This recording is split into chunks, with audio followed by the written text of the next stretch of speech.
नमस्कार दोस्तों, मैं हूं एस रवि कुमार और स्वागत है आपका मेरे एक और नए वीडियो में। साल 2025 शुरू हो चुका है और सभी इस टॉपिक पे वीडियो बना रहे हैं कि 2025 में आपको क्या करना चाहिए, क्या नहीं करना चाहिए, कौन सी टेक्नोलॉजी सीखनी चाहिए, कौन से नए हैबिट शुरू करने चाहिए। तो मैंने सोचा कि ट्रेंड को यूज करते हुए क्यों ना मैं भी ऐसा ही एक वीडियो बनाऊं। इस वीडियो में हम बात करने वाले हैं कि डॉटनेट डेवलपर्स को कौन से 5 ट्रेंड्स को फॉलो करना चाहिए 2025 में। ये 5 ट्रेंड्स या टॉपिक्स ऐसे होंगे जो एज ए डॉटनेट डेवलपर आपको ज़रूर सीखने चाहिए या इनके बारे में आपको ज़रूर जानना चाहिए। At least by the end of 2025 in 5 topics के बारे में आपको पता होना चाहिए। साथ ही मैं आपको ये भी बताऊंगा कि इन टॉपिक्स को किस लेवल पर आपको कितना जानना चाहिए। जैसे अगर आप 2 से 5 साल के एक्सपीरियंस वाले हैं तो आपको कितना जानना चाहिए, 5 से 8 साल के एक्सपीरियंस वाले हैं तो आपको कितना जानना चाहिए, या उससे ऊपर वाले एक्सपीरियंस वाले हैं तो आपको कितना जानना चाहिए। बिना किसी देरी के चलिए शुरू करते हैं। 5वें नंबर का टॉपिक है micro services based cloud native web API development. Micro services architecture is getting popular day by day. बहुत सारे एंटरप्राइजेज में माइक्रो सर्विसेज आर्किटेक्चर यूज हो रहा है। बहुत सारे एप्लीकेशंस जो हैं वो माइक्रो सर्विसेज आर्किटेक्चर पे बने हुए हैं और बहुत ही ज़्यादा यूज किए जा रहे हैं।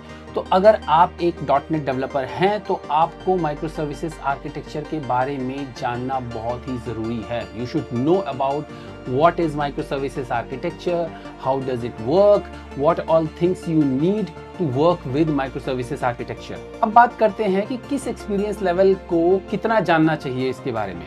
अगर हम इनिशियल या बिगिनर लेवल की बात करें, दैट इज 2 से 4 साल के एक्सपीरियंस लेवल वाले लोग, तो इनको सिर्फ ये डेफिनेशन पता होना चाहिए कि क्या होता है माइक्रो सर्विसेज बेस्ड आर्किटेक्चर, हम इसको किस तरीके से सेटअप करते हैं या अपने कोड में कैसे कैसे इसको यूज करते हैं। प्राइमरली अगर आप सॉलिड प्रिंसिपल्स के बारे में जब सीखेंगे, सॉलिड प्रिंसिपल का इम्प्लीमेंटेशन बहुत ही अच्छे ढंग से, डिपेंडेंसी इंजेक्शन का, स्पेशली इन्वर्जन ऑफ कंट्रोल का जो है बहुत ज़्यादा यूज होता है माइक्रो सर्विसेज आर्किटेक्चर के इम्प्लीमेंटेशन में।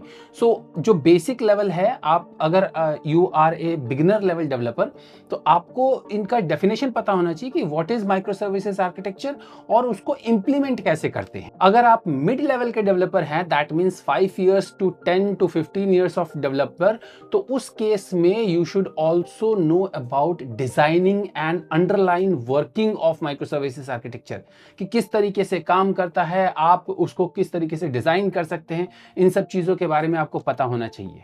और अगर आप 15 साल से ऊपर के हैं, अगर आप आर्किटेक्ट हैं, तो आपको सब कुछ पता होना चाहिए। Of course it is expected कि as an architect you should be able to design an architecture और system design using micro services architecture. तो आपको तो cloud native micro services architecture का एंड टू एंड पता होना चाहिए।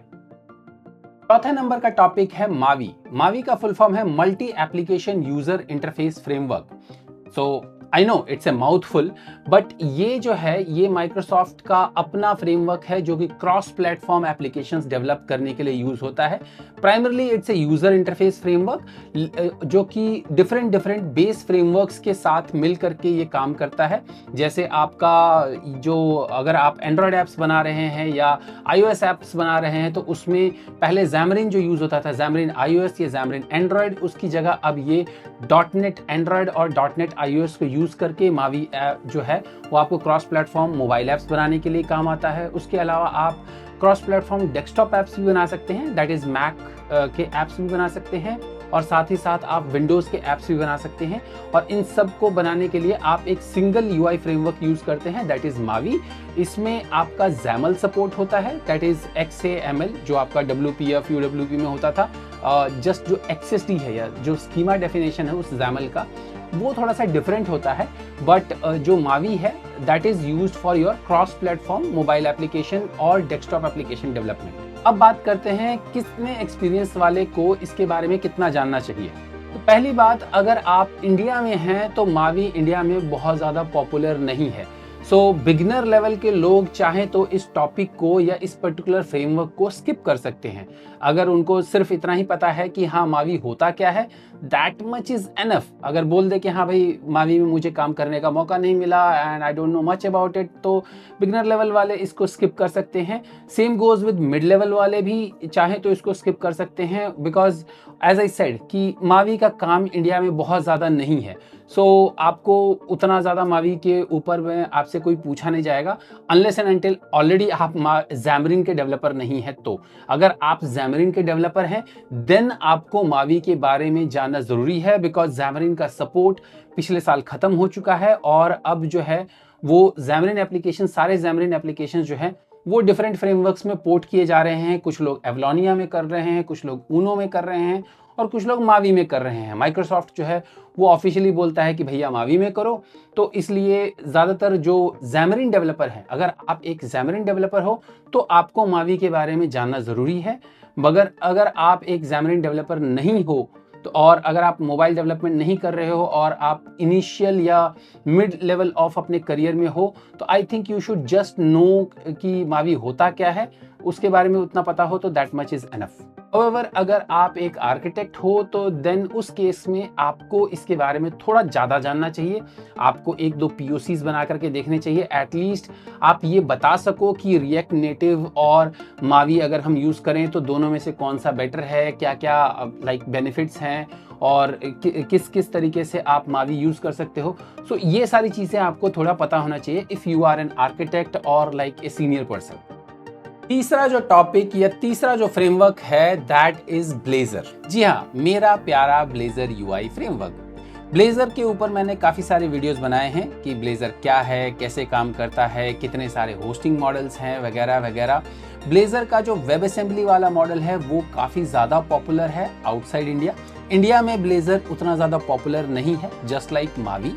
In fact most of the developers India में blazer use करते हैं अपने साइड प्रोजेक्ट्स बनाने के लिए। जैसे जो .NET डेवलपर्स हैं जो कि प्राइमरली बैकएंड डेवलपर्स हैं और वो साइड में कुछ फ्रंट एंड जल्दी से जल्दी बनाना चाहते हैं तो वो ब्लेजर यूज़ करते हैं। मैं खुद अपने साइड प्रोजेक्ट्स के लिए ब्लेजर यूज़ करता हूँ। इनफैक्ट मैं जो अपना ब्लॉग साइट है वो भी मैंने ब्लेजर में बनाया हुआ है और अगर मुझे कुछ भी POC वगैरह बनाना होता है तो I quickly use Blazor to develop it. तो ब्लेजर में किसको कितना सीखना चाहिए? अगर आप एक बिगिनर हैं यानी कि वही 2 से 4 साल, 5 साल, 6 साल एक्सपीरियंस वाले, तो उस केस में आपको ब्लेजर के बारे में पता होना चाहिए। आपको ब्लेजर ऑफ कोर्स यूज़ करना आना चाहिए। आप at least blazer server, blazer web assembly, hybrid blazer क्या होता है, इनके बारे में डिफरेंसेस आपको पता होने चाहिए। ऑफ कोर्स आपसे इंटरव्यू में भले ना पूछा जाए, अगर आपने रिज्यूम में नहीं लिखा होगा तो आपसे इंटरव्यू में कोई भी नहीं पूछेगा, लेकिन आपको इसके बारे में पता होना चाहिए बिकॉज माइक्रोसॉफ्ट जो है वो ब्लेजर को बहुत ज़्यादा पुश कर रहा है। इस बार ऑफ कोर्स अपने इवेंट्स वगैरह में उन्होंने ब्लेजर के बारे में इतनी ज़्यादा बात नहीं की। रीज़न बिहाइंड कि ब्लेजर जो है वो अब एक तरीके से काफ़ी स्टेबल फ्रेमवर्क बन चुका है। सो उन लोगों ने उसके बारे में उतनी ज़्यादा बात नहीं की, लेकिन फिर भी माइक्रोसॉफ्ट जो है मैक्सिमम जो सैम्पल्स वगैरह जो है वो 2 ही UI फ्रेमवर्क्स यूज़ करता है बनाने के लिए। That is one is either Blazor और second one is either React UI। So अगर आप रिएक्ट जेएस में काम नहीं करना चाहते तो आप ब्लेजर के बारे में सीख सकते हैं और आपको एक UI फ्रेमवर्क के बारे में तो ऑफ कोर्स पता ही होना चाहिए। सो अगर आप बिगनर लेवल के हैं तो I think you should know about blazer, how many types of Blazor deployments are there and how to use Blazor or how to create a Blazor application। अगर आप मिड लेवल के developer हैं तो आप चाहें तो इसको स्किप कर सकते हैं। Only just know about the definition. The reason why I am telling this is कि ब्लेजर की अगेन इंडिया में बहुत ज़्यादा जॉब्स नहीं है, बहुत सारी कंपनीज इंडिया में ब्लेजर को यूज़ नहीं करती हैं। .NET फॉर दैट मैटर जो है मोस्टली सर्विसेज कंपनीज यूज़ करती हैं इंडिया में। सो ज़्यादातर जो .NET यूज़ हो रहा है 80-90% .NET जो यूज़ हो रहा है इंडिया में is being use for API development. So API development के लिए .NET यूज़ हो रहा है और उस केस में ऑफ कोर्स ब्लेजर का यूटिलाइजेशन कहीं पर भी नहीं है। तो मिड लेवल वाले अगर चाहें तो ब्लेजर को स्किप कर सकते हैं। They just need to know about the definition कि ब्लेजर क्या होता है, that is there, but they can say कि हाँ भाई ब्लेजर हमें जो है हमें काम करने का मौका नहीं मिला और हम अगर चांस मिलेगा तो we can very easily learn and use it. Senior level के जो लोग हैं उनको ब्लेजर यूज करना भले ना आए, लेकिन ब्लेजर के प्रोज एंड कॉन्स जरूर पता होना चाहिए, ताकि reason being why I am telling कि सीनियर लेवल को सब कुछ ऑलमोस्ट पता होना चाहिए, बिकॉज उनसे ये एक्सपेक्टेशन होती है। क्योंकि क्लाइंट जब भी कोई रिक्वायरमेंट लेकर के आता है तो सीनियर लोगों को POC बनाना होता है या सीनियर लोगों को basically different pros and cons और डिफरेंशिएशंस वगैरह बताते होते हैं कि हाँ भाई what kind of framework we should use for developing this particular application और product. So in that kind of scenario senior लोगों को पता होना चाहिए. सो for senior people, again just like mid level people, you should also know about the definition of blazor. कितने type of जो आपके blazor के वो हैं deployment models हैं, कौन सा फास्टर है, किसमें कितने चैलेंजेस आते हैं. सो आपको जो है बहुत ज़्यादा डीपर लेवल पे थ्योरेटिकल नॉलेज होना चाहिए. सो जो बिगिनर है यहाँ पर, ऑफ कोर्स मैं बिगिनर को बोल रहा हूँ कि आप ब्लेजर में एप्लीकेशन बनाओ, ब्लेजर को यूज़ करना आपको आना चाहिए.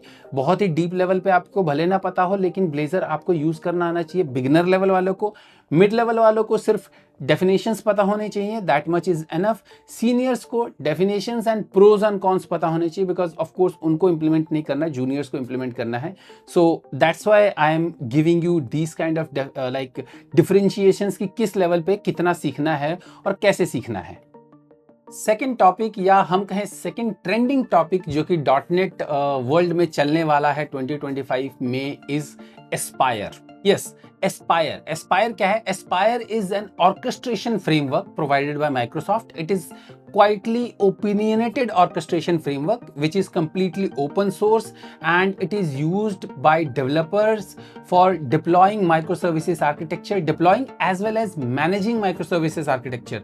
I might be ruining the definition completely, मुझे क्योंकि बहुत ज़्यादा मैंने एस्पायर के बारे में नहीं पढ़ा है, लेकिन जितना मैंने पढ़ा है उस हिसाब से मैं आपको एक जिस्ट में डेफिनेशन बता रहा हूँ. I might be wrong also, but जितना मुझे पता है कि it is primarily used for orchestrating or managing microservices architecture, application architecture at developer level as well as at deployment level also. Means आप Aspire यूज़ करके आप जब एक एप्लीकेशन बनाएंगे, उसमें जब आप Aspire फ्रेमवर्क यूज़ करेंगे, तो आप जो माइक्रोसर्विसेज आर्किटेक्चर बना रहे हैं उनको आप साथ साथ डिप्लॉय कर सकते हैं, उनको मैनेज कर सकते हैं कंटेनराइज्ड वे में. लोकल डॉकर्स पे उसको उनको डिप्लॉय करेंगे, उनके URLs मैनेज करेंगे, उनके अंदर जो मॉनिटरिंग वगैरह होगी, लॉगिंग होगी, वो सारी चीज़ें आप देख सकते हैं.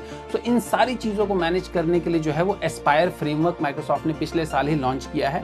माइक्रोसॉफ्ट इसको बहुत ज़्यादा पुश कर रहा है. पर्सनली मैं इसको उतना ज़्यादा मुझे बेनिफिशियल नहीं लग रहा है, बट फ्रैंकली स्पीकिंग एंटरप्राइजेस में इसका बहुत ज़्यादा यूज़ है. इनफैक्ट मेरा पर्सनल ओपिनियन तो ये है कि इसका प्राइमरी यूज़ जो है वो एंटरप्राइजेस में ग्रीनफील्ड प्रोजेक्ट्स, यानी कि जो नए माइक्रो सर्विसेज बेस्ड एप्लीकेशंस लोग अगर कोई बनाएगा या डिज़ाइन करेगा, वहाँ पर इसको ज़्यादा यूज़ करने वाले हैं. But I am a little bit skeptical about it. India में ऑफ कोर्स ये उतना ज़्यादा पॉपुलर मुझे दिखा नहीं. माइक्रोसॉफ्ट तो ऑफ कोर्स बहुत ज़्यादा पुश कर रहा है भाई.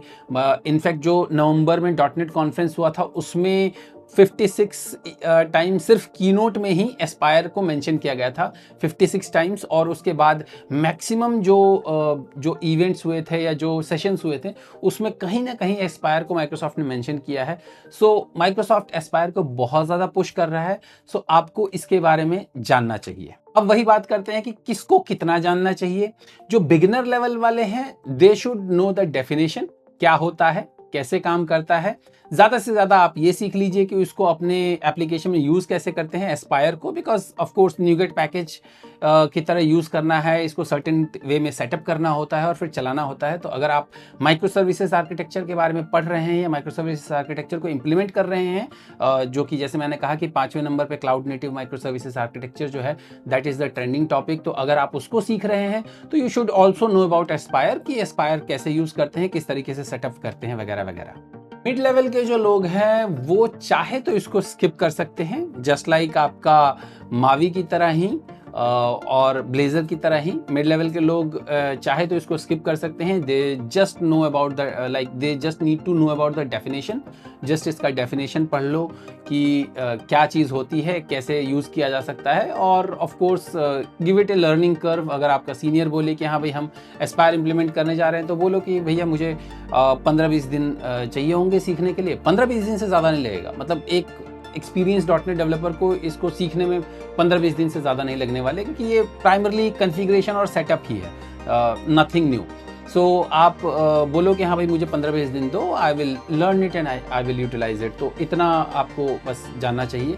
सो आप मिड लेवल के चाहे तो इसको स्किप कर सकते हैं, only know the definition, that much is enough. Senior लोग तो भैया आपको ट्राई करना पड़ेगा, आपको ट्राई करके देखना पड़ेगा, बिकॉज ये जो है एस्पायर जो है ये अकॉर्डिंग टू माइक्रोसॉफ्ट ये आपके डिप्लॉयमेंट को बहुत ज़्यादा स्ट्रीमलाइन कर देता है, डिप्लॉयमेंट को, लॉगिंग को, टेलीमेट्री को, इन सब चीज़ों को बहुत ज़्यादा स्ट्रीमलाइन करता है। तो आई थिंक जो सीनियर लोग हैं they should at least know well about it, इसके ऊपर टाइम स्पेंड करें, इसको सेटअप करें, इसको चला करके देखें।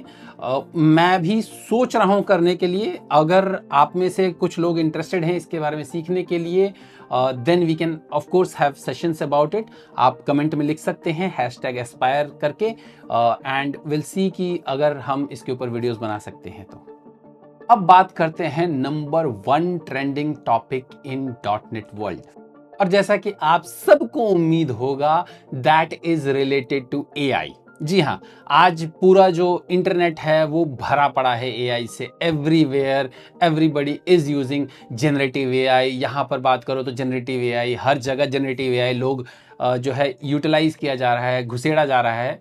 मतलब घुसेड़ा तो जबरदस्ती नहीं घुसेड़ा जा रहा है, ऑब्वियसली यूज केस तो निकल ही आते हैं अगर आप निकालने चाहो तो। So generative AI is the current booming topic. और अभी जो 2025 है, अगर हम जनरेटिव AI की ही बात करें तो जनरेटिव AI में 2025 is going to be of agents. सब लोग एजेंटिक AI या एजेंटिक डेवलपमेंट की बात करने वाले हैं। सो ये जो नंबर 1 ट्रेंडिंग टॉपिक है .NET का, which is like of course related to AI, is semantic kernel. क्या है semantic kernel? Semantic kernel is Microsoft reply to LangChain। Microsoft का अपना एक framework which is used to large language model, which is used for using large language model in your existing applications और building RAG system या retrieval augmentation generation systems for your new applications as well as existing applications. आप जो भी LLMs use करके, generative AI use करके जो भी आप एप्लीकेशन बनाना चाहते हैं, उसके लिए आप सिमेंटिक कर्नल यूज कर सकते हैं। अब बात करते हैं कि किस लेवल वाले को इसके बारे में कितना सीखना चाहिए। तो यहाँ पर आई वुड से कि everybody should know about everything about semantic kernel. Of course अगर आप बिगिनर लेवल के हैं, 2 से 5-6 साल एक्सपीरियंस वाले अगर आप हैं, तो यू शुड जस्ट नो कि हाँ सिमेंटिक कर्नल क्या होता है, कैसे यूज करते हैं, प्रॉम्प्ट्स क्या होते हैं, प्लानर्स क्या होते हैं, फंक्शंस क्या होते हैं, किस फ्लो में सिमेंटिक कर्नल को सेटअप करते हैं, ये सारी चीज़ें आपको पता होनी चाहिए। अगर आप मिड लेवल के हैं तो you should try your hands using semantic kernel with different large language models. आप उसको किसी और के साथ यूज़ कर सकते हो। जैसे आपका बेसिक जो सिमेंटिक कर्नल का जो आपको मैक्सिमम सैंपल्स जो मिलेंगे, they will be with Azure OpenAI services. Azure पे जो आपका ChatGPT के जो GPT-4 है, GPT-4o है, ये सारे LLM मॉडल्स जो है एज्यूर OpenAI सर्विसेज में अवेलेबल होते हैं। सो वो ऑफ कोर्स कॉस्टली है। सो मिड लेवल वाले हैं, they should learn and probably make application using hugging face, क्योंकि हगिंग फेस के भी LLMs का सपोर्ट है सिमेंटिक कर्नल में, और उसके लिए ऑफ कोर्स आपको सिमेंटिक कर्नल के डिस्कॉर्ड सर्वर पर जाना पड़ेगा, उसका डॉक्यूमेंटेशन पढ़ना पड़ेगा। सो इन सब चीज़ों के थ्रू आप सिमेंटिक कर्नल के बारे में सीख सकते हैं। सो बिगिनर वाले जो हैं वो एज्यूर OpenAI के साथ ही सिमेंटिक कर्नल का यूजेज सीख ले, उतना बहुत है। सैंपल, जुपिटर नोटबुक, कोर्सेज वगैरह सब कुछ फ्रीली अवेलेबल है, आप बड़े आराम से सीख सकते हैं। और अगर आपको चाहिए तो कमेंट में लिखें कि we need semantic kernel, like semantic kernel learning material. I will share you the learning path of semantic kernel. Microsoft का फ्री लर्निंग पाथ जो है उसके लिंक्स में आपको जो है कमेंट अगर आप करेंगे तो आई विल रिप्लाई बैक, और उसमें मैं आपको दूंगा। अब अगर मिड लेवल वाले हैं, जैसे मैंने कहा, मिड लेवल वालों को कस्टम मॉडल्स या कस्टम LLMs यूज करना या इंप्लीमेंट करना भी इसके ऊपर आना चाहिए। सिमेंटिक कर्नल के बेसिक यूटिलाइजेशन के अलावा जो एक्सटर्नल कस्टम इंप्लीमेंटेशन है वो भी आना चाहिए, ताकि आप जो है डिफरेंट वे में सॉल्यूशंस प्रोवाइड कर सकें। आप प्रोएक्टिवली बता सकें कि हाँ भाई हमें जो है हमें सिमेंटिक कर्नल के बारे में इतनी चीज़ें पता हैं। अगर हम बात करें सीनियर लेवल लोगों की, तो सीनियर लेवल लोगों को तो भैया पूरा सीखना चाहिए using custom model, Azure API, पूरा खंगाल डालो end to end semantic kernel. Because अगर आपको .NET में AI डेवलपमेंट करना है तो सिमेंटिक कर्नल आपको सीखना ही पड़ेगा। फ्यूचर ऑफ एआई और generative AI development in .NET is semantic colonel.